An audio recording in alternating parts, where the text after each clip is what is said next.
नमस्कार विद्यार्थी मित्रांनो, स्वागत आहे तुमचं आपल्या चॅनलवर ज्याचं नाव आहे SSC. तर आज आपण माहिती घेणार आहोत एक नवीन निघालेल्या भरतीबद्दल. तर मित्रांनो, ही भरती निघाली आहे CSIR राष्ट्रीय रासायनिक प्रयोगशाळा पुणे येथे. तर मित्रांनो, ह्याची date of commencement of online application म्हणजे ह्या परीक्षेचे फॉर्म हे 7/4/2025 पासून सुरू झाले आहेत आणि या भरतीची शेवटची तारीख जी आहे ती 5 मे 2025 रात्री संध्याकाळी 5:30 पर्यंत आहे. तर मित्रांनो, चला बघूयात या भरतीची माहिती. तर मित्रांनो, CSIR द्वारे जी CSIR ही आपल्या भारताची एक प्रसिद्ध संस्था आहे. त्याची एक डिपार्टमेंट आहे नॅशनल केमिकल लॅबोरेटरी पुणे येथे. त्या त्या त्या डिपार्टमेंटमध्ये ही भरती निघाली आहे. या भरतीतल्या ज्या पोस्टचं नाव आहे त्याचं पोस्टचं नाव आहे JSA म्हणजे ज्युनियर सेक्रेटरियल असिस्टंट. याच्यामध्ये ह्या पदाची भरती निघाली आहे. यासाठी तुमचं मॅक्सिमम एज हे 28 वर्ष पाहिजे, जे की अनरिझर्व्ड कॅटेगरीसाठी आहे. आणि याचा पे लेवल जो आहे तो लेवल 2 चा पेस केला आहे. म्हणजे तुमची इन हँड सॅलरी जवळपास 40,000च्या जवळपास तुमची इन हँड सॅलरी जाऊ शकते. आणि याच्यासाठी जी पात्रता आहे ती फक्त 12वी पास ही पात्रता आहे. म्हणजे ज्यांची कोणाची 12वी झाली असेल ते हे एक्झामसाठी पात्र आहेत. यामध्ये 3 डिपार्टमेंटमध्ये यांची भरती निघाली आहे, जे की एक आहे जनरल, दुसरा आहे स्टोअर अँड परचेस आणि तिसरी आहे फायनान्स अँड अकाउंट्स. मित्रांनो, इथं जरी 3 डिपार्टमेंट दिले असले तरी तुम्हाला या 3 डिपार्टमेंटसाठी वेगवेगळे फॉर्म भरण्याची गरज नाही. तुम्हाला फक्त एकच फॉर्म भरायचा आहे आणि तुम्हाला पर्याय द्यायचे आहेत की तुम्हाला कोणत्या ऑर्डरनं तुम्हाला हे भरायचं आहे. समजा जर पर्याय दिला की मला आधी जनरल मध्ये भरायचंय, त्यानंतर मग दुसरा पर्याय देऊन स्टोअर अँड परचेस आणि तिसरा पर्याय देऊन फायनान्स अँड अकाउंट्स, तर त्यानुसारच तुमचे तिथं सिलेक्शन होईल. त्यामुळं याचा अर्थ असा समजू नका की इथं 3 डिपार्टमेंट दिलेत म्हणजे प्रत्येकासाठी वेगळा फॉर्म भरायचा. वेगळा फॉर्म भरण्याची गरज नाही. फक्त तुमच्यासाठी हे एक प्रकारे त्यांनी हे मागतील, डिक्लेरेशन मागतील तुम्हाला कोणती याच्यानुसार तुम्हाला कोणत्या डिपार्टमेंटला जायचं हे त्यांनी तुम्हाला ऑप्शन आधीच मागणार आहेत. त्यानंतर आपण या एक्झामची पुढील माहिती बघूयात आपण. तर मित्रांनो, या परीक्षेची जी ऍप्लिकेशन फीस आहे ती फक्त 500 रुपये आहे. पण ती 500 रुपये कोणाकोणाला आहे हे आपण खाली बघूयात.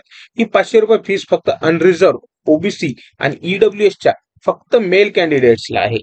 फिमेल कॅन्डिडेट्सला बिलकुल फीस नाही, कारण इथं खाली मेन्शन केलं आहे woman, SC, ST, PWD, ex serviceman आणि CSR परमनंट एम्प्लॉईज यांच्यासाठी बिलकुल फीस नाही. SC ST मध्ये मेल आले, फिमेल आले, दोन्ही आले. आणि वुमन मध्ये सर्व वुमन आल्या, त्यामध्ये अनरिझर्व्ड आल्या, OBC आल्या, EWS आल्या.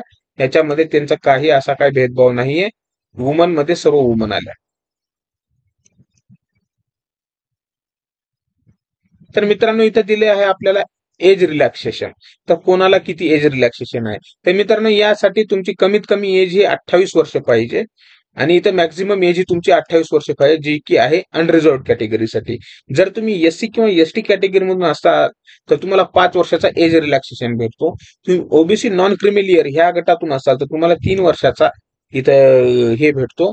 आणि तुम्ही जर PWD ओपन कॅटेगरी मधून असाल तर तुम्हाला 10 वर्षाचं एज रिलॅक्सेशन भेटतं. PWD OBC वाल्यांना 13 वर्षाचं, PWD SC ST वाल्यांना 15 वर्षाचं एज रिलॅक्सेशन भेटतं. अशाच पद्धतीने खाली वेगवेगळ्या यांच्यासाठी वेगवेगळं दिलं आहे. तसंच यामध्ये जर कोणती विधवा महिला असेल किंवा घटस्फोटित महिला असेल, त्यातल्या त्या जर त्या ओपन किंवा OBC असतील तर त्यांना वयाच्या 35व्या वर्षापर्यंत ते या पदासाठी पात्र आहेत. तसेच ज्या विधवा किंवा घटस्फोटित महिला आहेत, ज्या SC ST या कॅटेगरी येतात, त्यांच्यासाठी वयाच्या 40व्या वर्षापर्यंत ह्या पदासाठी त्या फॉर्म भरू शकतात. आणि एक विशेष सूचना मित्रांनो, ह्या परीक्षेचा फॉर्म भरते जर तुम्ही कास्ट सर्टिफिकेट लावत असाल तर तुम्हाला कास्ट सर्टिफिकेट हे सेंट्रल गव्हर्नमेंटचं पाहिजे. इथं स्टेट गव्हर्नमेंटचं कास्ट सर्टिफिकेट तुमचं चालत नाही, कारण आपण सेंट्रल गव्हर्नमेंटची एक्झाम देणार आहोत. त्यामुळे जर तुमच्याकडे जर सेंट्रल गव्हर्नमेंटचं कास्ट सर्टिफिकेट नसेल तर तुम्हाला तो फॉर्म ओपन मधूनच टाकावा लागेल. जर तुमच्याकडे सेंट्रल गव्हर्नमेंटचं कास्ट सर्टिफिकेट असेल तर तुम्ही सेंट्रल गव्हर्नमेंटचं कास्ट सर्टिफिकेट मधून ते अप्लाय करू शकता. तर मित्रांनो, याच्यामध्ये आपल्याला दिलं आहे इथं ऑप्शन स्कीम ऑफ एक्झामिनेशन.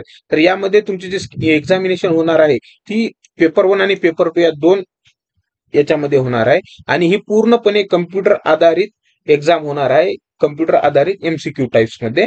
यामध्ये फक्त इंग्रजी भाषा सोडून बाकीचे सर्व प्रश्न इंग्रजी आणि हिंदी या 2च भाषेमध्ये येणार आहेत. इथं मराठी भाषेचा पर्याय दिलेला नाहीये मित्रांनो.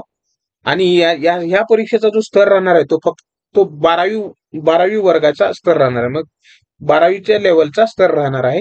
या परीक्षेमध्ये टोटल 200 प्रश्न विचारणार आहेत आणि तुम्हाला त्यासाठी 2 तास 30 मिनिटाचा वेळ देणार आहे.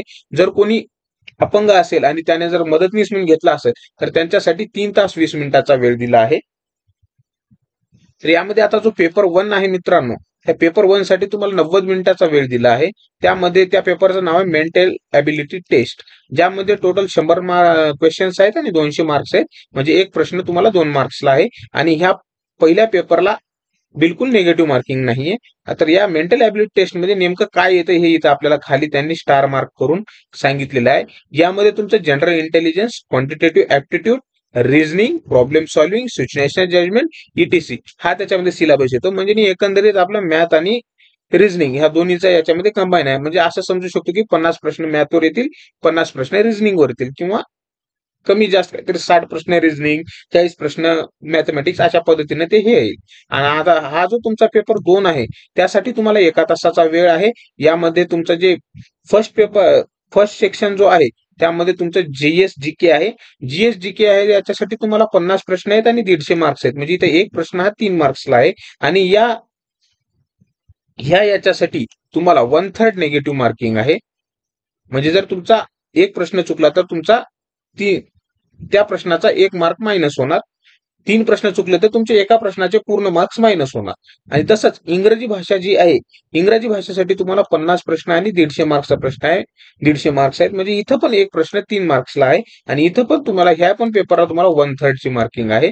आणि त्यानंतर मित्रांनो हे दोन्ही पेपर झाल्यावर तुमची प्रोफिशियन्सी टेस्ट होणार आहे, म्हणजे जी कम्प्युटर टायपिंगची टेस्ट होणार आहे.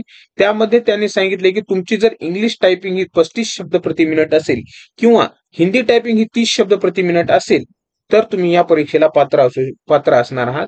म्हणजे याचा अर्थ तुम्हाला इथं कोणत्याही टायपिंग सर्टिफिकेटची गरज नाहीये. इथं तुम्हाला ते मॅटर मारायला देतील टायपिंगचा, तो मॅटर तुम्हाला त्यांनी दिलेल्या वेळामध्ये ते टाईप करता आला पाहिजे, तरच तुमचे ते तुम्हाला पुढील डॉक्युमेंट व्हेरिफिकेशनसाठी ग्राह्य धरतील. तर चला आपण पुढील माहिती बघूया. आता इथं मित्रांनो बघा, तुम्ही यांनी दिलेल्या प्रिपरेशन ऑफ मेरिट लिस्ट यामध्ये त्यांनी सांगितलं आहे की पहिला पॉईंट दिलेला आहे, typing test in computer is qualifying in nature. म्हणजे टायपिंग टेस्ट जी आहे जी कम्प्युटर करायची ती पूर्णपणे क्वालिफाईंग नेचरची आहे. आणि त्यांनी दुसरा पॉईंट दिला आहे, paper 1 of the competitive examination is also qualifying in nature.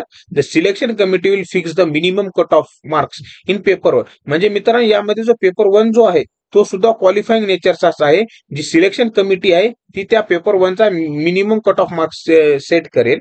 आता इथे तिसरा एक पॉईंट दिला आहे मित्रांनो, paper 2 will be evaluated only for those candidates who secure the minimum threshold marks to be determined by the section committee in this paper 1. म्हणजे मित्रांनो तुम्ही जर पेपर 1 चा मिनिमम कट ऑफ जर क्लिअर केला तरच तुमचा पेपर 2 चेक होणार आहे. आणि इथं चौथ्या पॉईंट मध्ये त्यांनी दिलं आहे, the final merit list will be prepared only on the basis of marks obtained by the candidates in paper 2. म्हणजे मित्रांनो तुमचा जो फायनल कट ऑफ जो ठरणार आहे तो पूर्णपणे पेपर 2 वर ठरणार आहे. म्हणजे पेपर 2 जो आहे तो जो 300 मार्काचा पेपर आहे त्यावर तुमचा फायनल कट ऑफ ठरणार आहे मित्रांनो. त्यामुळे तुम्ही जीएसजीके आणि इंग्लिशवर थोडासा जास्त फोकस केला पाहिजे. तर मित्रांनो हे एकंदरीत झाल्यानंतर तुम्ही टायपिंग टेस्ट पास झालात, तुमचा कट ऑफ पण क्लिअर झाला आणि तुम्ही फायनल सिलेक्शन पण घेतलं, त्यानंतर मित्रांनो तुमचं डॉक्युमेंट व्हेरिफिकेशन होणार आहे. इथे त्याबद्दल त्यांनी माहिती दिलेली आहे. Before issue of the offer of appointment the candidates will be required to produce the original copy of documents uploaded with online application form as well as any other documents as may be specified by the CSIR NCL, failing which their candidature is likely to be rejected. मित्रांनो यांनी इथे सांगितलं आहे की तुम्ही document व्हेरिफिकेशनच्या वेळेस तुम्ही जे फॉर्म भरते वेळेस तुम्ही फॉर्म अपलोड केले आहेत, जसे की आपण 10वीचे मार्क्स, 10वीचा मार्क मेमो, 12वीचा मार्क मेमो, तुमची डिग्रीचा मार्क मेमो वगैरे जे काही तुम्ही अपलोड करता ते सर्व डॉक्युमेंट्स तर असलेच पाहिजे. त्यासोबत जे CSIR NCL जे आणखीन दुसरे काही ऍडिशनल डॉक्युमेंट्स मागेल ते तुम्हाला द्यावे लागतील. जर ते डॉक्युमेंट तुम्ही त्यांना देण्यामध्ये जर फेल ठरलात तर तुम्हाला तिथे या पोस्टसाठी रिजेक्ट करू शकतात आणि ज्या मुलाकडे सर्व डॉक्युमेंट्स आहेत त्याला त्या ठिकाणी घेऊ शकतात. यामध्ये त्यांनी काही कंडिशन्स दिल्या आहेत मित्रांनो, ज्यामध्ये ऍप्लिकंट हा भारताचा सिटीजन असला पाहिजे. आता या जे काही कंडिशन आहे ते त्या तुम्ही नंतर आता मी आपल्या टेलिग्राम ग्रुपवर हाय PDF टाकणार आहे. तर मित्रांनो, टेलिग्राम ग्रुपची मी लिंक आपल्या डिस्क्रिप्शन बॉक्समध्ये देणार आहे. ताबडतोब त्या टेलिग्राम लिंकला जॉईन करून घ्या. त्या टेलिग्राम ग्रुपमध्ये मी या भरतीची PDF टाकणार आहे. आणि या भरतीचा जो फॉर्म भरायचा आहे तो ह्या इथे वेबसाईट दिली आहे, या वेबसाईटवर जाऊन तुम्ही हा फॉर्म भरू शकता. आणि या वेबसाईटला तुम्ही टाइम टू टाइम चेक करत राहा, म्हणजे तुम्हाला लक्षात येऊन जाईल की नेमकी तुमची एक्झाम कधी होणार आहे, तुमचा रिझल्ट कधी लागेल, काय नाही. यासाठी ही वेबसाईट तुमच्या कामाला येईल. या वेबसाईटला तुम्ही सतत व्हिजिट करत राहा. तर मित्रांनो, अशा प्रकारे ही भरती निघाली होती. याची कायमस्वरूपी पोस्टिंग ही आपली पुण्यातच राहणार आहे. महाराष्ट्रातील मुलांनी, विशेष करून महिला आणि SC ST यांनी तर यांचा फॉर्म अवश्य भरावा. तर अशा पद्धतीने मित्रांनो, मी माझी रजा घेतो. जय हिंद.